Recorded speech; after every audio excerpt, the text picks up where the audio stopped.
I have nowhere to sleep tonight, a 9-year-old's whisper that moved 400 Hell's Angels. The Phoenix desert wind howled like a lonely spirit through the alleyways, kicking up dust and forgotten dreams. Beneath a flickering street lamp, huddled in a threadbare jacket 2 sizes too big, sat Harper Winters, just 9 years old, with eyes too old for her face and a heart pounding like a trapped bird. 3 weeks. That's how long it had been since her mother took her last breath in a hospital bed, leaving Harper alone in a world that suddenly felt too loud, too cold, and far too cruel. With no family to claim her and nowhere to go, she'd been sleeping under bridges, behind dumpsters, anywhere shadows offered cover. But tonight was different. Tonight, men with hungry eyes had followed her for blocks, whispering things that made her stomach twist and her legs ache from running. She was exhausted, starving, terrified. And then she saw them. Leather, chrome, skulls stitched into vests, the roar of Harleys idling like thunder held captive, the Hell's Angels. Everyone said they were dangerous, monsters on motorcycles. But as Harper watched them laugh together, sharing cigarettes and clapping each other on the back like brothers, something inside her stirred, not fear, but hope. Maybe, just maybe, they knew what it felt like to be judged before anyone even knew your name. Trembling, she stepped forward. One biker stood slightly apart from the others, tall, broad-shouldered, with a thick beard and eyes that didn't flinch when he saw her. His name was Grant Blackwell. She didn't know that yet. All she knew was that he looked like someone who wouldn't look away.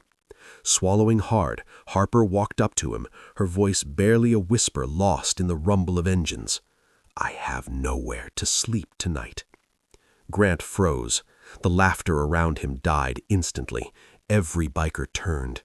In that moment, time seemed to stop. He crouched down slowly so he wouldn't tower over her. "What's your name, sweetheart?" he asked, his voice rough but gentle. "Harper," she whispered, tears welling. Grant looked at his brothers. No words were needed. In unison, they formed a loose circle around her, shields of leather and loyalty. Within minutes, Harper was sitting on the back of Grant's bike, clutching his vest like a lifeline, riding not toward danger, but toward safety.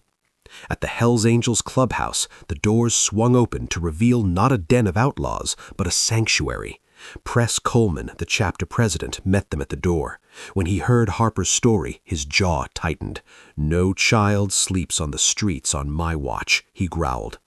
Word spread fast. Within hours, 400 Hells Angels across Arizona mobilized, not for war, not for vengeance, but for protection. Joey, the sergeant-at-arms, knelt beside Harper in the clubhouse kitchen, where Ruby, Press's wife and the heart of their brotherhood, was making grilled cheese sandwiches. "Tell me about the men who followed you," Joey said softly. Harper described them: tattoos, a silver chain, the way one limped. By dawn, patrols rolled through Phoenix. Radios crackled with updates. Chapters from Tucson to Flagstaff joined the hunt. These men weren't just predators. They were part of a trafficking ring the police had been trying to crack for months. And the Hells Angels? They found them first. Not with violence, with precision. They cornered the men near an abandoned warehouse, held them until the cops arrived, and handed over everything: names, locations, evidence. The arrests made headlines, but the real story never made the news. Because while the world slept, 400 bikers kept watch over one little girl. Harper, wrapped in a blanket twice her size, sat on a worn couch as Ruby brushed her hair. "Why are you helping me?" Harper finally asked, her voice small. Ruby smiled, her eyes glistening. "Because once nobody helped us either. Society wrote us off, called us trash, but we built a family anyway, and family protects its own." Days turned into weeks. Social services tried to place Harper in foster care, but the Hells Angels wouldn't let her disappear into a broken system. They worked with lawyers, advocated fiercely, and through legal channels became her unofficial guardians. Grant became Uncle Grant, Press and Ruby, Grandma and Grandpa. The clubhouse, her home. On her 10th birthday, the entire Arizona chapter threw her a party.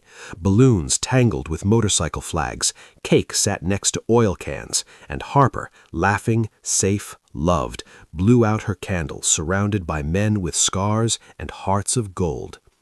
This is not the story people expect from the Hells Angels, but sometimes the fiercest protectors wear leather instead of capes.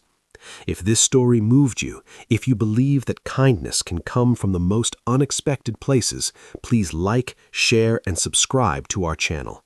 Your support helps us bring more stories of hope, healing, and second chances to millions around the world. And if you're watching from somewhere dark right now, remember, you're not alone. Sometimes all it takes is one whisper to change everything.